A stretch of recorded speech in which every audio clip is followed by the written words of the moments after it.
Thank you. Well, it's 1 minute past 5, so I think we will start. I'm sure we have a good group here already, and I'm sure others will join. So it gives me great pleasure to welcome Dr. Michelle Dillon, who we've just confirmed really is Irish, despite her present location in New Hampshire, where she's Dean of the College of Liberal Arts. It's always a great pleasure to meet someone whose work you have read. To read somebody's book is always an encounter with their mind in a way, and when you read a book, you encounter the mind without the person. But then later on, to meet you, even if it's only in virtual reality rather than the flesh, is a pleasure. I read Michelle's 1999 book about Catholic identity when starting my PhD. And although I then, as you often do in PhDs, went off in slightly other directions, I later came back to her 2018 book on post-secular Catholicism and found it immensely helpful. And I heartily and highly recommend both those books. Michelle is a sociologist, but seems equally at home in Catholic ecclesiology, reminding us of the challenge that's threaded throughout our emerging concept of lived Catholicism, about how theology and other sciences interrogate and illuminate each other, and how we have to do anything serious in the field of Catholic studies, we do well to pay attention to these intersections and dialogues, which is very much what we're about. So I welcome Michelle to talk to us. I hope she covers my own favourite bit of her work, the concept of interpretive autonomy, but if she doesn't, we can ask her about it afterwards, and afterwards we will have some conversation, and please do put some really meaty questions into the Q&A. Michelle, over to you. Well, thank you very much, Patricia. It's a great pleasure to be here this afternoon. I know it's 5 o'clock where you are, it's 12 noon where I am, University of New Hampshire, and we're actually located in Durham, New Hampshire, which is 1 hour north of Boston. So I feel very much geographically in spirit with all of you who are in Durham, though I appreciate that so many are scattered all around the globe today. And I also want to thank Avril Bajan for this very nice invitation and her conversations that we've had over Zoom since the invitation, as well as Teresa Phillips for all her ongoing organizational work with this conference and other matters. So thank you. I probably will talk for about a half an hour or so, and then we'll have a half an hour for questions. You know, it's a great pleasure to be here. I can begin by saying that the very notion of lived Catholicism in one sense is almost tautological, meaning that one's understanding of Catholicism has always assumed that it has to be living, it has to be maintained, it is lived out. It's not something that is a series of dogmas or doctrines that are wrapped up in a box and kept away from everyday lived reality. And so while I think the idea for this conference and for all of the work in the field of lived Catholicism is extremely important for all kinds of reasons, in a sense, it shouldn't be necessary because Catholicism has to be lived. It's not, as I say, something that can be compartmentalized from other aspects of life. And in fact, when I think really of the sociology of religion, specifically the sociology of Catholicism in the American context, and I appreciate, as Avril was just saying before we started, that there's such variation as we see with this conference today and tomorrow, just the range of papers and the topics that Catholicism is lived out in so many different ways across so many different sites and different sectors of society. But one of the things that I would say distinguishes sociology of Catholicism from the early work, and I would say the pioneering work of Andrew Greeley. Many of you, I think, know Andrew Greeley. He was an author, but also a great sociologist, and really has had a hugely significant role in putting survey research and very good questions on what Catholicism is, what religion is, on our highly regarded General Social Survey from the University of Chicago. So all of that work really is owing to his pioneering spirit. But I think his work, particularly in the 70s, post-Vatican II, even if it's couched in terms of survey research, and we often think of survey research as being distinct from the more qualitative ethnographic strand of research, particularly associated with anthropology, but it's also a very strong strand in sociology, and increasingly, it's good to note, in Catholic studies. But his research asking people, of course, it was attitudes and it was self-report, but he was really trying to understand what it is that people understand about what's entailed and being a good Catholic. And as his research documented, survey after survey, and these are all very well designed and well executed surveys, was that American Catholics, starting really in the late 1970s, really were able to come up with an interpretation of Catholicism, which was melded and molded in to fit their particular life circumstances. And of course, some of those key items in the questionnaire batteries that he would administer were asking, can you be a good Catholic and not follow official church teaching on contraception? Can you be a good Catholic and not go to Mass every Sunday? So there's a whole range of questions, some more directly related to the sacramental life of the church, and others related primarily to issues of what in those days would have been called sexual morality. And of course, what his studies found was that Americans were quite autonomous. And I'll talk a little about autonomy because I know it's often an overused word. But I mean, one of his key conclusions, and which is something that was replicated in studies after studies subsequently by Bill D'Antonio and others that I and others have been engaged in, is that American Catholics make up their own mind about what it means to be Catholic.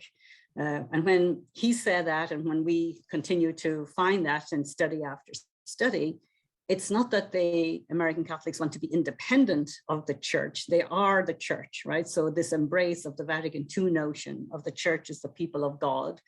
And as part of that, the understanding that Catholics can remain active within the tradition, and particularly within the sacramental tradition of the church, while using their own reason and using their interpretive autonomy to be in touch with Catholicism, but at the same time recognize the practical and pragmatic situation of their own lives. And so to me, that is lived Catholicism. It's one way of coming at lived Catholicism. It wasn't, as I say, more in the anthropological sense of going out and observing how people were engaged in popular devotions or what they were actually doing when they were at church or out in the neighborhood and beyond church, working in social services, working in education, for example. But it was really trying to get at people's attitudes. And of course, attitudes don't always be a direct reflection of behavior. But it's certainly evident in the United States context, starting in the 1970s, that Catholics were still very committed to participating in the sacramental life of the church, specifically the Eucharist, Holy Communion, and at the same time, for example, using contraception. So it was that break. So it wasn't that, which was perhaps more the case in Western Europe, continental Europe, that Catholics who felt they couldn't adhere to the church's teaching in those days on contraception, that was the big issue in the 70s. They kind of felt that they had to leave the church, whereas for the American understanding of a lived Catholicism, it meant that they could make up their own mind about things in their own lives got to do with family morality and sexual morality, and yet at the same time remain a true participant in communion and in the Eucharistic life of the church. So when we talk today then about lived Catholicism, I immediately feel I have to harken back to the work that Andrew Greeley and others have since then that we have done to show this autonomy of Americans in particular, but also we know increasingly in other societies as well, are able to craft an identity as what they consider good Catholics. And there's no such thing as a perfect Catholic or a perfect anything for that matter, but it's good enough in the sense that they want to remain within the tradition and participate, but not necessarily embrace every item in terms of the church's teaching. And that I would argue that understanding of a lived and living Catholicism was very much affirmed by Vatican II. And many of you obviously on this call are very expert in this area, but the whole notion, it's always still to me, despite all the, I suppose, negative and dark clouds in the church today, I find it always emancipatory and liberating and affirming to go back and read so many of the documents of the Second Vatican Council and to reread them. And Patricia referenced my Catholic Identity book, which I drew very strongly or deeply on those documents, and similarly my more recent post-secular Catholicism. But the whole emphasis really was from a lay participation point of view, the affirmation, not only are people, is the church the people of God, but that the laity have competence, right? That lay competence in matters got to do with the church and matters got to do with what the Vatican II referred to as the institutional contradictions in society at large. And this notion of lay activism, which of course was really quite radical because people of a generation older than many who are on this call, I imagine, one didn't think of lay activism in terms of agency.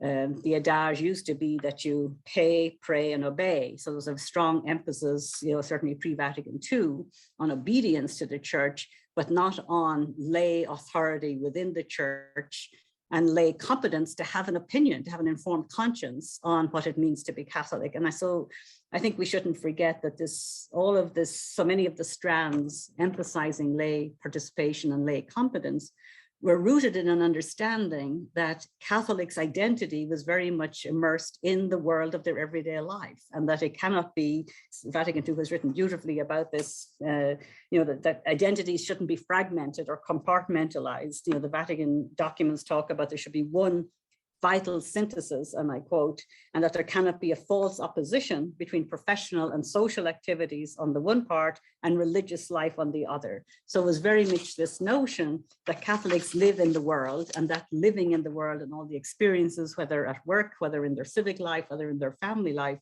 should inform their understanding and their approach to Catholicism, and frankly, help the church to be a better institution. I mean, as Vatican II itself talked about, that they should be obliged to express opinions on matters on which they had expertise. This expertise came out of their own lived realities, and to help solve and resolve the contradictions and sins within the church. So an emphasis not just on the individual Catholic with agency, but also on collective social movements, social action, and an affirmation of the importance of social movements in terms of bringing about a better church and a better society. So I feel that this notion then of lived Catholicism has lots of great both sociological antecedents, if you will, or sociological roots, and also very much within the ecclesiology of Catholicism, specifically Vatican II. And I would still consider that Vatican II was certainly the most transformative event of contemporary and of modern Catholicism, and certainly unleashed all kinds of multiple ways of being Catholic, I suppose is one way of saying it, both within the church and challenging some of the boundaries of what official church teaching would say is true Catholicism, or what is a more institutionally approved Catholicism. And of course, some would argue that Vatican II unleashed the strands that we have seen so vividly over the last few decades in terms of a move away from the church. But I would prefer to, and it's very hard to identify causality, but I think we certainly know that secularization has been, if I say that Vatican II has been the biggest transformative event of contemporary Catholicism, one of the most transformative sociological changes in the last 30, 40 years has really been accelerated secularization or accelerated secularism. And I would say accelerated, I use the word accelerated secularism, particularly in the American context, because certainly Western Europe, certainly continental Europe had a much probably longer period of secularization and more, slower in a way that was very different from the American context for all kinds of very interesting reasons. We don't necessarily have to go into them today, but it was really the case in America that people took seriously this notion of freedom, whether you're Catholic, Protestant, or any other religion, that you had freedom to be religion, and religion in a sense was a subcultural proxy for your identity in a way that it wasn't the case in different countries within Europe. Although that has changed, obviously, too. I mean, obviously, there's been tremendous change in Ireland, for example, as well as in other societies. But in the American context, it's this accelerated secularism where since ever people started doing surveys back in the 1940s, about 7% of Americans would answer that they had no religion, right? And that began to change in the early 1990s and kept changing. And I would show this as a graph. I have a beautiful graph on this, but I don't want to ruin the share screen and people's access to the visualization of this. But it has gone from 7% in the 1990 to now the most recent studies of 28%. So 28% of Americans, for example, said that they have no religious affiliation.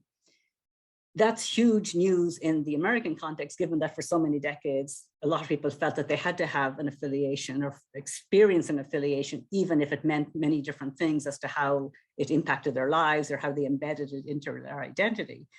And so in saying that this is one big indicator of accelerated secularism, I also want to acknowledge that, of course, that just because somebody doesn't have an affiliation within a religious doesn't mean that they don't believe in God and have various forms of belief. We know from all the major surveys by the Pew Foundation and by other researchers, both surveys and qualitative research, that many people who say they're not religious are indeed, by many measures, highly religious, including religious in terms of traditional beliefs and practices, as well as engaging in various forms of spiritual practice.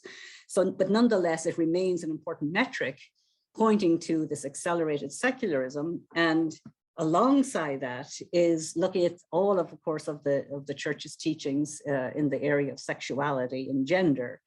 So as I said, in the 70s, the big question got to do with contraception and Catholics feeling that they could use birth control without going to confession, or at least still continuing to go to communion. So it was that initial rupture of saying we have, empowered by Vatican II, it's not just personal conscience, but lay competence and a lived reality that they're dealing with that allowed them and empowered them to make such decisions.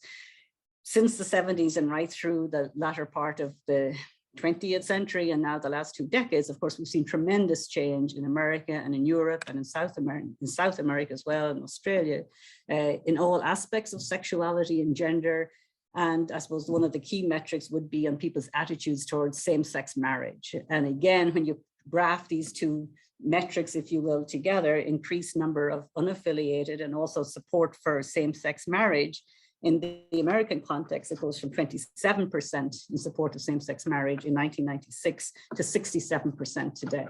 And so that's in the terms of normal sociological research, that's a lot of change in a relatively short span of time. And when you look at that figure, of course, and break it down, you see that, the unaffiliated, about 90% today of the unaffiliated said that they support same-sex marriage. And that's true of 70% of Catholics, right? So there's been this, if you think of the church's teaching on sexuality, first of all, that there's not, official church teaching, you weren't supposed to be having sex outside of marriage is one very core piece of teaching. And a second piece, of course, being that marriage is between one man and one woman. So you see in attitudes and changing attitudes and practices in regard to same-sex marriages, that Catholics have really embraced a very different understanding of sexuality and of church teaching as part and parcel of that. And so this, so Catholics have certainly withdrawn many Catholics from the church, but many Catholics continue to go to church, if not on the same frequency, clearly, than they used to do in the past.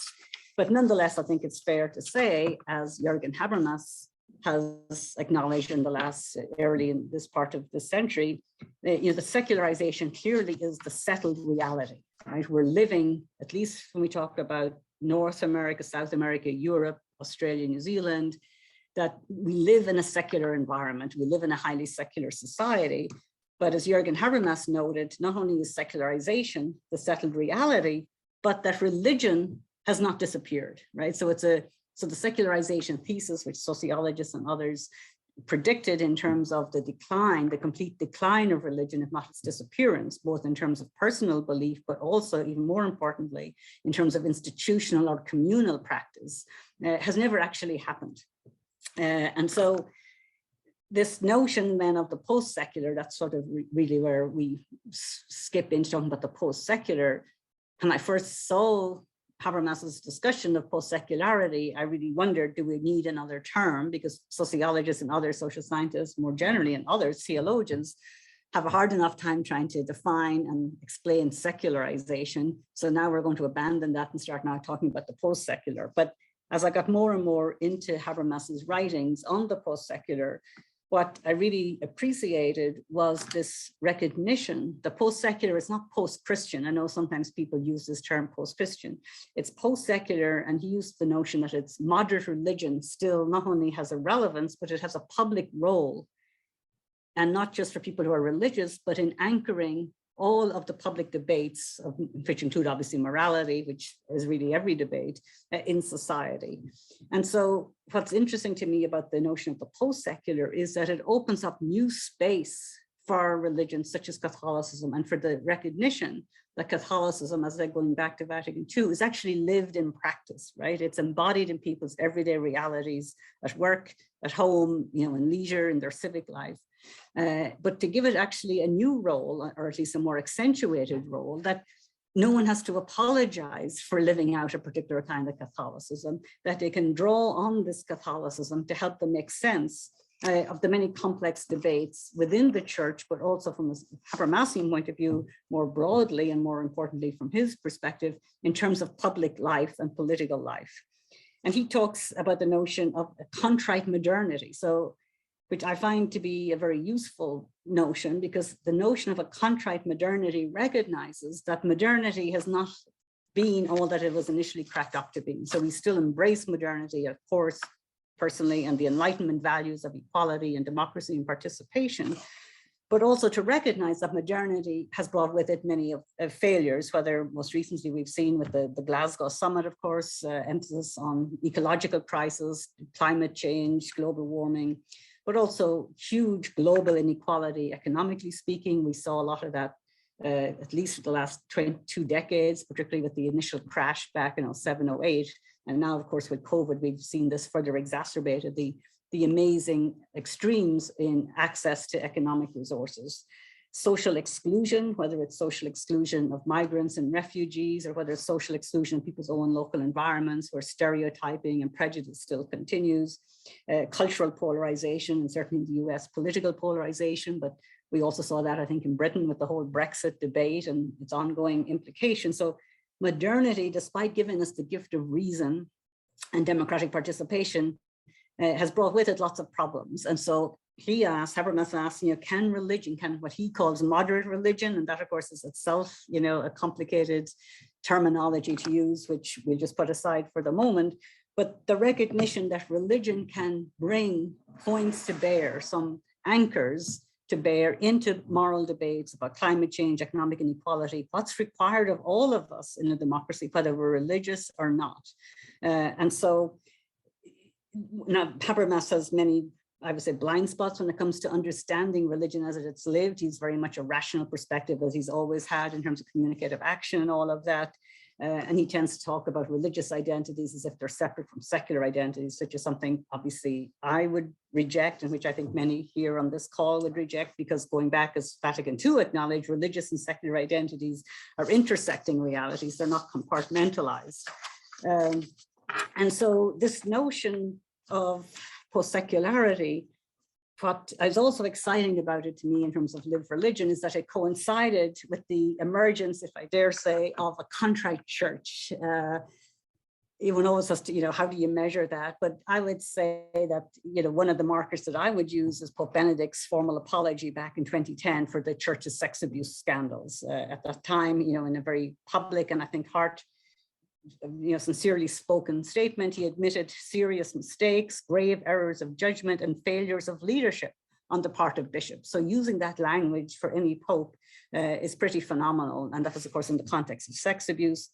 And he noted that the church needs to engage in reflexive self-critique, honest self-examination in an effort towards its renewal.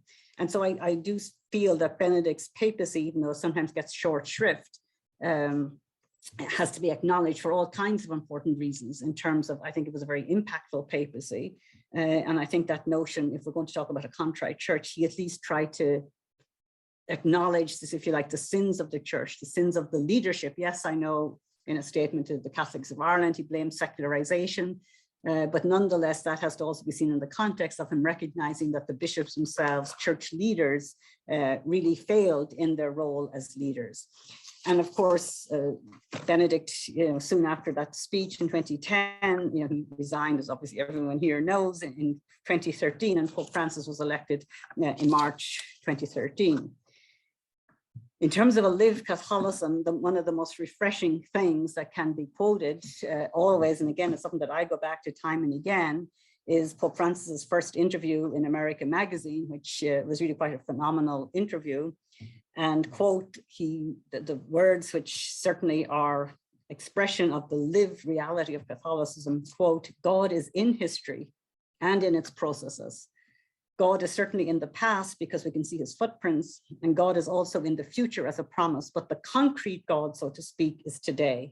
And he continued on, God is to be encountered in the world of today. Of course, that's a very Catholic attitude. And again, I would say someone like Andrew Greeley emphasized that in terms of the Catholic imagination. We know from the sacraments, miracles, immanence, all of these theological tenets within Catholicism emphasize that. But I think it's also been the case that sometimes in our political discourse and debates within the church over the last 40 plus years, secularization is always, and the secular is frequently presented as if it's a bad thing, and as if it's without God, whereas in fact the true Catholic understanding would be that God is in the secular, and that again this fits very nicely with the post-secular idea that the religious and the spiritual are in conversation and are very dynamic. And relatedly, of course, as all of you I think are pretty well familiar with, Pope Francis's emphasis on context matters. And what is context except a lived context? So Catholicism always has to be lived out. And one of the hugely refreshing things about the Synod on the Family back in 2014, 2015 was its real, I would say, systematic and serious attempt to take seriously the lived realities of Catholics' personal and family lives. Now, yes, what of course Pope Francis always refers to as the ongoing need in the church and in society at large for a dialogue between ideas and realities, right? So if you're going to talk about a lived Catholicism, you have to be always engaging with the actual lived context of Catholics' lives and the realities that they are dealing with, whether that's a particular group of people in your own local environment, or whether it's different ways of living out certain principles across the globe or in certain sectors of society. And,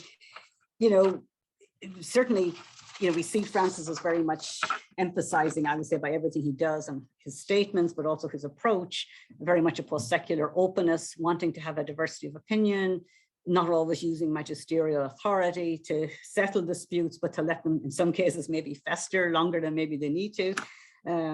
But it's very much a recognition that you cannot prescribe a way of living out Catholicism that's out of sync with the actual realities of people's lives and the pragmatic here and now sort of phenomenological existence that Catholics in all their diversity, and there's such an amount of diversity, whether in the various sites in which they live, both in terms of work and the various sectors, but also culturally. And so my next point actually anticipates, I think I just caught in the chat, even though I don't normally look at the chat, why are bishops so out of touch with Catholicism or with lived Catholicism? And so basically, I think I'm answering that with the next few where I'm going to finish, is that the bishops too have a lived reality. And this is, if we're going to talk about lived Catholicism, we cannot just emphasize and focus on the lived reality of the people living it out outside of religious institutional roles and religious institutional spheres. But we have to very much look at, in a sense, the lived reality that bishops, for example, encounter. And I go back to secularism. If I go back to those data points that I shared at the beginning, this accelerated secularism, at least in the US case, but also obviously what's happened in Ireland is a whole other, case study in itself. But, this, from a bishop's perspective, it's looking at this total lack of adherence to what many bishops would argue are the core pieces of Catholicism, that you cannot be Catholic, good or bad, if you're not adhering to and living out these principles. And, just to me, it's also coincidental, and I go into this in the post-secular book, is that the American bishops embarked on this campaign in 2012, a campaign on religious liberty. And my point there is that the reason why they embarked on religious liberty is because they really felt the failures of their own teaching, right? The failures that they cannot be the pastors, and I don't mean to talk as if they're all the same, but collectively, perhaps as Benedict talked about, the failures of leadership of the bishops. And so a campaign on religious freedom seems like a very reasonable thing because everyone believes in religious freedom. It's at the core of enlightenment. Even if it has been used to try to push back against the liberations with regard to sexual equality and gender equality. But I quote here from then Archbishop Lori, who was then chairman of the Religious Liberty Committee. And I think it's an insightful, or it provides insight into why it is that the bishops are in despair in some sense at how they look out at the world and how Catholicism is practiced.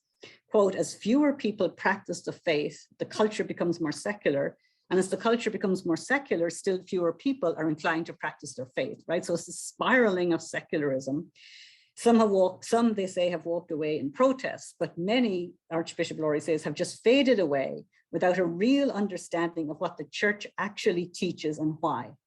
In such matters, silence has not been golden. And so the church, the bishop's engagement, they've framed it under religious liberty, but it's also, of course, whether right now today, the discussion of politicians who are pro-choice having access of the Eucharist, whatever the issue is, whether it's got to do with gay rights, gender rights, whatever the issue, I think that the bishops see that they really have to bolster what they understand to be the core of Catholicism, which clearly is at odds with how Catholicism is lived out by people in all their various multiplexity and multidimensional realities of their lives.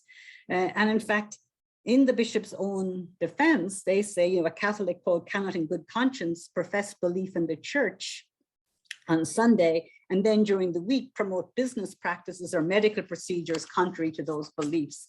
So at one level, this sounds like a very post-secular thing to say, that a Catholic, as I'm saying, you can't compartmentalize your identity. So what Vatican II said, the professional and your religious identities are lived out concurrently, they're not compartmentalized.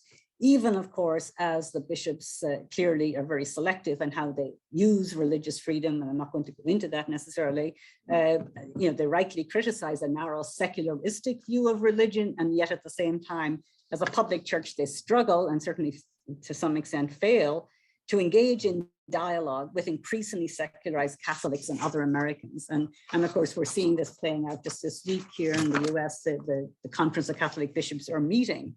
But I do think we have to maybe, of course, Lived Catholicism rightly is focusing on the multiple ways in Catholics live across all kinds of sectors and places.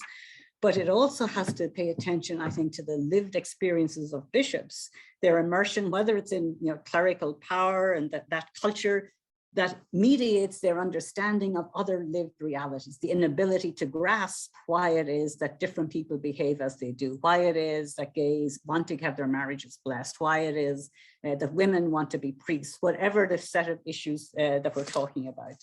And therefore their focus on what the Pope Francis would say, you know, on scandal avoidance rather than pastoral accompaniment, and that if the bishops would focus more on the pastoral obligations, maybe there could be a greater alignment between how Catholics and the bishops can get into dialogue, because unfortunately, as I think is the case in several other countries, the dialogue channels between ordinary Catholics and the bishops are just basically seem to have collapsed. And therefore, as we know, and that totally violates all the expectations of a post-secular Catholicism, that there needs to be dialogue amid and across and within differences. Because if we don't engage in conversation, and it's not conversation to try to reach some kind of compromise or lukewarm understanding of the church and of Catholicism, but to truly, you know, what the Pope would say, meet people where they're at. If we could try to get into that, and that seems right now, unfortunately, not very feasible because there is such polarization, there's such rigid mindsets on all sides in a sense, and there's more than two sides. Of course, there's a lot of different ways of being Catholic, as many of the presenters over these 2 days will be talking about. But I do feel that a lived Catholicism has to engage with the lived realities of the bishops and how the filters that they use, understandably coming out of their experiences of the church. And then, of course, how they too get, just like ordinary Catholics cannot compartmentalize other aspects of their identity from the religious aspect, neither can the bishops. And clearly we see increasingly political partisanship aligning along with certain forms of doctrinal partisanship, which I think is regrettable. And so it really, a lived Catholicism has to be that continuous dialogue of ideas and realities, and no set of realities can be automatically excluded from that. So it cannot be ordinary people's realities, but neither can it be the institutional power structure and the realities of those who occupy those leadership positions. So I'll stop there and take some questions. Thank you, Patricia. Thank you, Michelle, for a very bracing presentation from a kind of a sociological point of view of this complex, messy thing we call the church, that in various ways we belong to or don't belong to. Some of the kind of very resonant images and concepts for me. First of all, it's very interesting to hear you describe the particular character of the American Catholic mind and experience, which then asks each of us to think about how our own Catholicism is shaped in the history and culture and fundamental ideas of our own place, whether that's Irish or English and Welsh, this peculiar mixture that we are. Certainly not British, I don't think, because we have far too many Catholicisms here. or European, and so on, and to pinpoint some of the differences and some of the particularity of those cultural shapes, I think is really important. I found it very helpful, your emphasis on lay people and the new confidence, the new activism that followed the council, perhaps not as fulfilled as much as we would like, but you rightly put us back to the emancipatory spirit that can still be found in the documents of that council and the journey that we've taken since.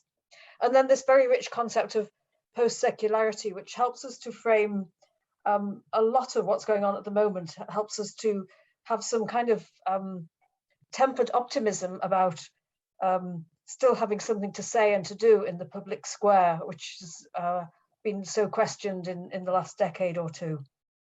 I liked particularly that idea that that there's a contrite modernity, but also perhaps a contrite church.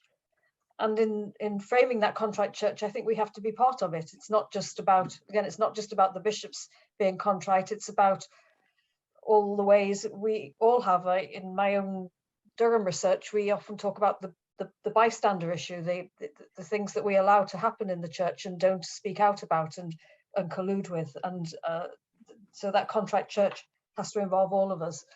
And then, yes, it's unusual to hear somebody defend the lived reality of the bishops, but quite right.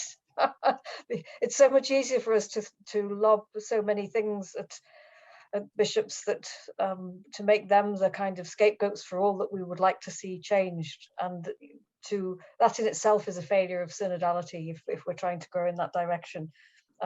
So thank you very much. We have some great questions. I'm going to start with the second one on the board, because it picks up from something I've just said, where Richard asks, does the USA experience offer lessons which Europeans should take on the church's approach to increasing secularization of society and mistakes which we might avoid?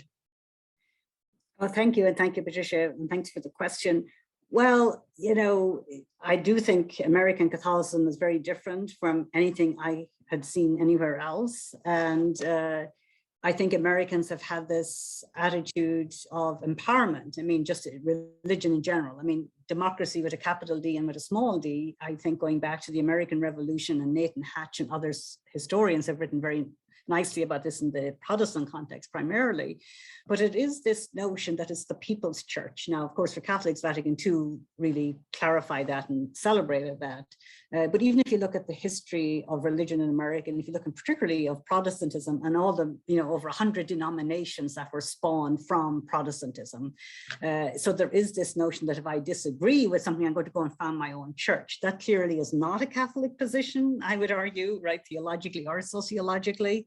But I do think that Catholics have to feel empowered. And I would say certainly growing up in Ireland and very much, I had a very positive experience of the church, but you weren't empowered, and certainly as a woman, you weren't empowered. It was much more, as I think many in Europe in general, it was more hierarchical and highly structured.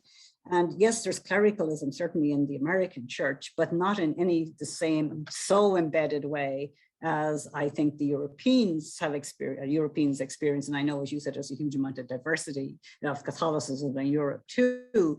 But I think the difference to me, without talking about the current moment, but is that American Catholics say, well, I disagree with that, but I'm still a good Catholic. I'm going to go to communion. I want to get married in the church or get remarried in the church, even if I'm divorced, whatever the issues are.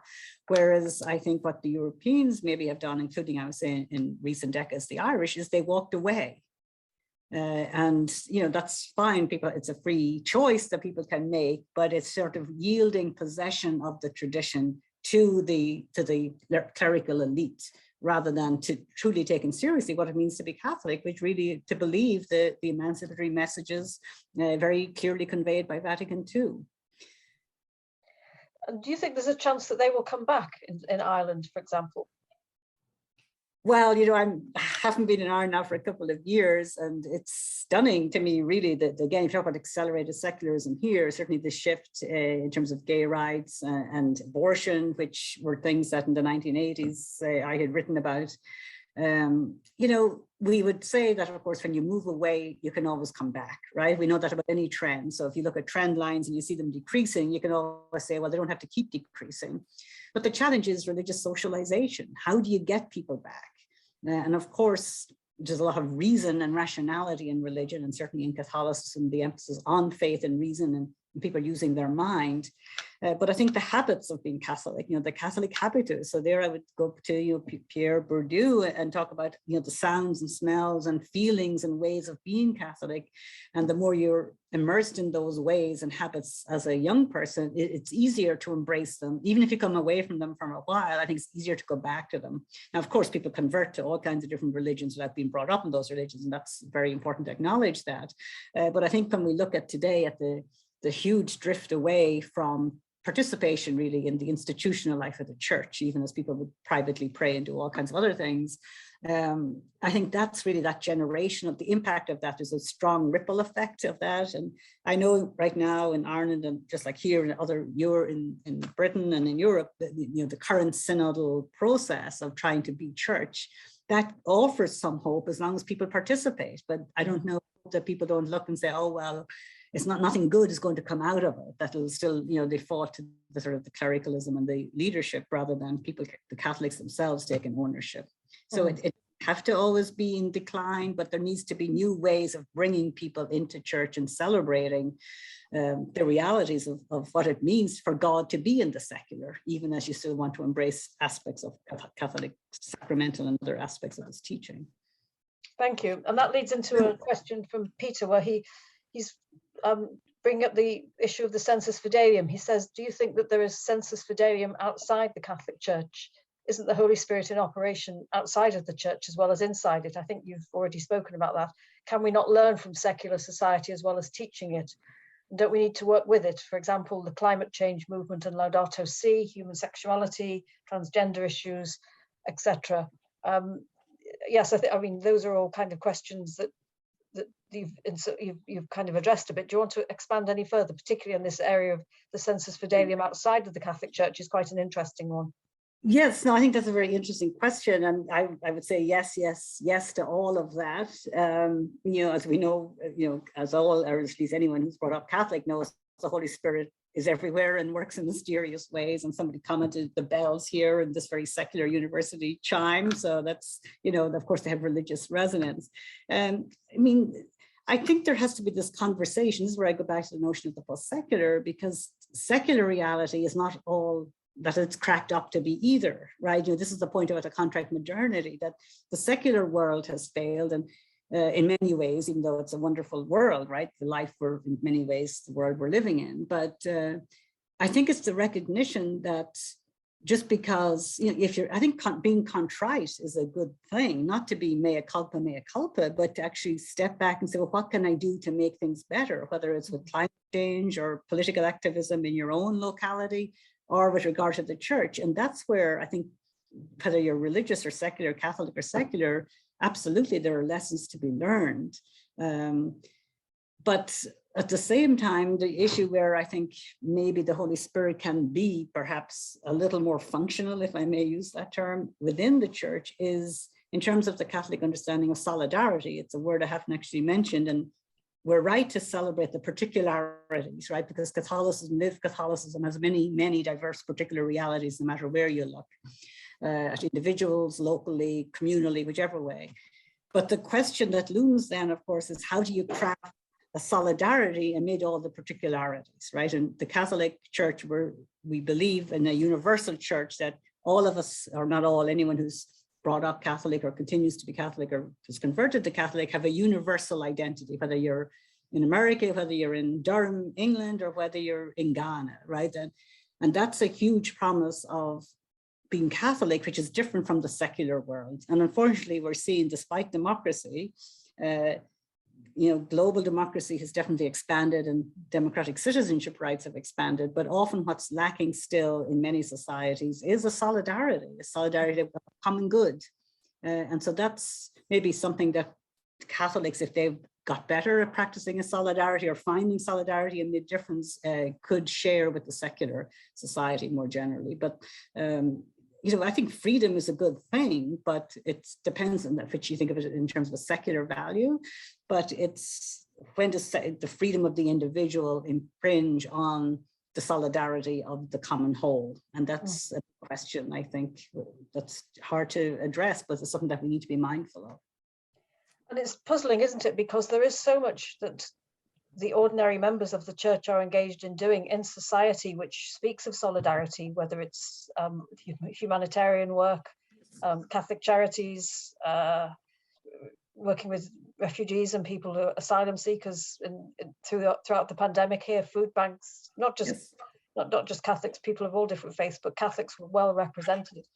And yet still we seem to lack the confidence to turn this into a higher level dialogue to engage with the dominant political paradigms and philosophies that shape our culture. Let me bring in another question which tackles this. Johannes asks, in which areas of public discussion should theological researchers point more prominently to resources in Christian tradition? So it's a bit along that line of, I mean, the whole area of solidarity is maybe one, or the others that seem to you to strike at places that we really have some insights in our tradition, which in a contrite way we could offer as reparative to the modernity that we're living in. Yes, no, certainly. I think they're great points and questions. Well, I think just to your point about Catholic charities, I mean, the very understanding of a just wage in Catholic social teaching, and so all of those social encyclicals going back to the late 19th century, that is a treasure trove of an understanding and appreciation truly of the dignity of the individual, and that a living wage is not necessarily a minimum wage. It has to be a viable wage so that a family and a person can live in a positive way and have access to health and education and the joys of leisure as well. Certainly we see it now with climate change and the notion of stewardship, and certainly Laudato Si is a beautiful document in terms of bringing together, such perspectives of bringing together both climate change and economic inequality, that the two, as the Pope said, are two sides of the same coin in a sense. I think just focusing on the dignity of the individual, because if people really recognize the humanity of everyone, refugees, people that disagree with you on Brexit, whatever group you're thinking of, I think that's hugely, it encourages to be humble in how we assess our own opinions, but also how we maybe dismiss the opinions or viewpoints or lifestyles of others. So I think there's a lot to be found. But unfortunately, despite all of the great resources within Catholic teaching, including the long ago encyclicals as well as Pope Francis's more recent work, at least in the public sphere here in the US, it tends to get drowned out a little bit, by politics, which of course happens, but also because there's so much of a fixation on the church, on the bishops' more regressive views, one might argue, in terms of issues of sexuality and gender and that kind of thing. And so, to your earlier point, Catholic Charities in the US is the largest non-government. It provides more resources to people than the government does. I mean, that's a huge legacy, as well as just a hugely impactful institution, really impacting people's lives. But that never really gets celebrated. Because instead, when people think of the church, they think of there's usually a bishop a week that's featured in the newspaper saying things that would, in my view, contradict my emphasis on faith and going together. And so that's a pity. So I think, but that shouldn't, lack or decrease our motivation. You mentioned the notion of being bystanders. A lot of us are bystanders, and we need to maybe be a little more vocal without being strident and saying, look, there's other great resources within Catholicism. There's, yes, some negatives or people might disagree about, but there's also some great resources to truly build a participative society. Thank you. And a little bit, if we could pause a little bit on your last points where you talked about the reality of the bishops. Graham asks, what impact would you like to see your views having on the hierarchy? Which, so I think I'm asking you to imagine that you get a seat at the plenary, and what would you tell them, and how we can try and unpack this conundrum of the assumptions we make about them and their actual lived reality. And also, I mean, certainly when we look at the American bishops from over here, we see this incredible division between the likes of the tradition of Joseph Bernardin through to Supich today. And then on the other hand, these culture warriors who are trying to prevent Joe Biden taking communion. And it looks a tremendously divisive reality compared to other conferences, perhaps more than many. and why that's come out in the American experience. So a bit about what you would say or what you would do if you were in a position so to do, and how you make sense of what's going on in the American Bishops' Conference.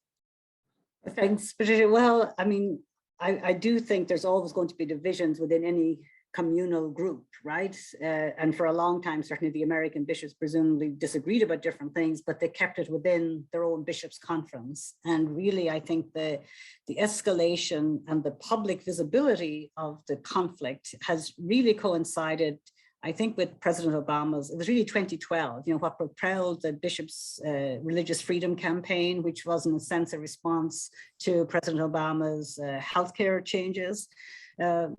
But it's unbelievable, really, to those of us who respect Episcopal dialogue and who respect the fact that people can disagree, but that has taken such a strident, and so there's no attempt to say, oh, no, we don't. I mean, just to say, first of all, of course, there's nothing wrong with people disagreeing, right? In fact, that can be refreshing for Catholics and others to see that bishops themselves disagree. That's what, to me, one of the positive things about the Synod on the Family. Now, some of the more positive elements or more emancipatory elements got walked back, but nonetheless, all the documents of the Synod on the Family, all the studies in advance, all of the conversations during the Synod, they're all, as the Pope said, part of the discourse of the Synod on the Family.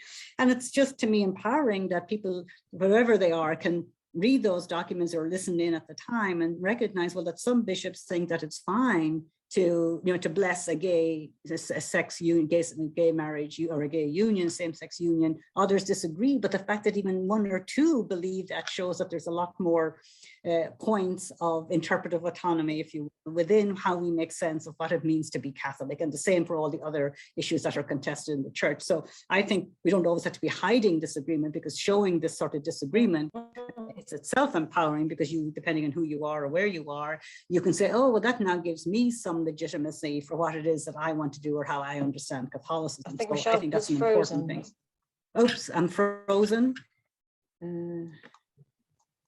Am I back? Yes, am I back? You're back. Sorry. You see, this is what happens when you talk about bishops. Am I back? so I'm Yes. saying, if you, I don't know whether all of that was lost, but basically that I think it's when people see that bishops disagree, such as at the Synod on the Family, they can recognize that there's many ways of interpreting a particular doctrine, whether it's on gay marriage or whatever. What I think is unfortunate in the case of the American bishops is that it has become so polarized, and it has become just, it feels like it's partisan for the sake of partisan. Like, I find it hard, and it's only probably about a third of the bishops, but still they're very visible, very vocal bishops. And to me, it's highly regrettable. And I don't know why it got as bad as it got. I can see that, the whole, Obama healthcare proposals certainly unnerved some of the bishops, but I mean, that really has to be studied. And then to the question about what I would like to say to any bishop or to anyone is, don't be afraid of Catholics, don't be afraid of the lived realities. What to me is empowering about all the research that we and others do, and that the Synod itself collected, for example, the Synod on the Family, is that there's a huge multiplicity of realities that Catholics are living. And yet, amid all of that, and notwithstanding all the secular forces, and not that, secularization is nothing wrong with it, is that people still want to be religious or Catholic. They don't want to walk away from their Catholic identity. So I just wish the bishops would be more open to looking and, not being so intimidated by the empirical lived realities of Catholicism. But I recognize, they come from a standpoint of privilege, and a standpoint which separates them from some of the messiness that a lot of other people have to deal with. And I think that sort of impacts them. But I would say, don't be afraid of the data. I mean, most Catholics are trying to, yes, there's politicization of some of the issues for sure, but most Catholics who are raising objections about various aspects of church teaching or of the bishops are not doing it to score political points. They're doing it because they want to create a better pastoral and everyday reality for Catholics in various situations. Yeah, absolutely. Totally agree. And one last one from Nicholas, which is a lovely kind of forward-looking question. Charles Taylor talks of our need to rethink all our social imaginaries. Given the gulf in communication between the institutional church and the post-secular culture of today, where do we start in rebuilding bridges? Thank you. That's also a great question. I think you have to do it at the local level. I mean, I think because we of course, because the Catholic Church is a global universal church, we tend to think in these big macro frames, and of course it is hierarchical and the macro really matters, but it's really what's happening in your micro setting. And I think it's to go back to that, because we also know for years that, whether it's in qualitative ethnographic research or in survey data, that while, for example, a lot of certainly Americans would have been for years very critical of their bishop, they were very rarely critical of their local priests, right? So it's again at the local level, people really encounter what it means to be Catholic. And of course they have mobility, they can move from one parish, and doesn't always have to be parish based clearly too. So I think you have to start having those dialogues at the local level, because yes, we want to have this universal solidarity. And I think that's very much at the heart of Catholic identity, of this not splitting off, and not, I don't particularly appreciate people who are predicting a schism, because that's not the Catholic way to solve things. But I think the best way to begin it is at the local level, and then that local, percolates up. And that's hopefully what synodality is supposed to really mean. I think that this current set of conversations can actually be transformative, because if we don't make the most of this opportunity, going back to your earlier question, is there any hope at all for a vibrant Catholicism? That would be how I would say that. And can you give us any, just literally staying in the present moment, can you give us any little examples or bits of good news from what you see around you in the church in America about how the synodality stuff is being approached, or those kind of listening bridges and so on? Well, I think the fact that it's happening, and I think, of course, COVID impacted people's ability to meet, whether it's academics or then obviously in churches. One of the, to me, the pluses was that I think COVID opened up summer of 2020 possibilities for people to be a little more informal about the liturgy. So a lot of, where I live, masses were out in the open, it had a certain festive atmosphere. And I think that helped to break down bridges between people who would disagree, whether laity among laity, and also an openness to just talking about some of these issues with priests. But there's such variation, but I think there has to be openness, that even though there's a lot of code signaling going on, that if people use certain words, we know that they are obviously opposed to Laudato Si, or they don't agree with Pope Francis on this, that, or the other. And what gets included in the prayers of the faithful. But I think it's up to the individual, again, going back to your point that we shouldn't be bystanders, to say, look, you really feel that we should mention this or not mention this in these settings, whether it's at Mass or in these communal conversations. So I think it's too early to say how successful they're going to be. They've started, and I think a lot of people are participating, even though people are also, tired of Zooming in a sense. Many of them are still by Zoom as the pandemic still looms. But I do think people have to recognize that it's for the people of the church. It's not just the bishops, right, and the priests. But, so it's really this point about clericalism. I believe those who were brought up Catholic certainly embody clericalism. How we treat priests, myself included today, I'm still bowing and scraping as if I was a 10-year-old back. So I'm trying to get over that. But I think we have to get over it more specifically by saying we do have a voice and we want to share our perspective. And it's not that you're looking for special treatment, but to say, look, there are all these Catholics out there who want to participate in the communal Eucharistic celebration. I mean, that's what we know from all our studies here in America, is people go to church because they miss the Eucharist, right? That's why they might skip church or miss it for various reasons for 3 weeks or a month or several months. But what brings them back usually is that they say they feel a hunger to partake of the sacraments. That's a wonderful thing, amid all the rationality, that's what's driving people back. And I think it's to remember that, and what's core to people ultimately, and what's less core in the tradition. Michelle, thank you for a very illuminating and stimulating hour.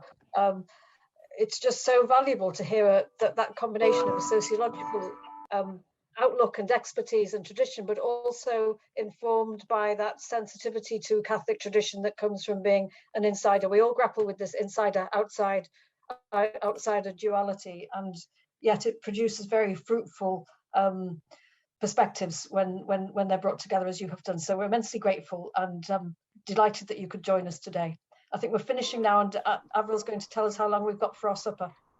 break. Well, thank you very much, Patricia, and thanks again to Avril and for organising this and inviting me, and for all the participants. And I know there was lots of questions probably I didn't get to, but this has been a true pleasure and honour to be here today. So thank you. Thank you. And Paul, did you want to say something? There is nothing like taking your camera off. That was such a wonderful. I was just going to wave at the end and thank, but such a wonderful session. Brilliant. Thank you.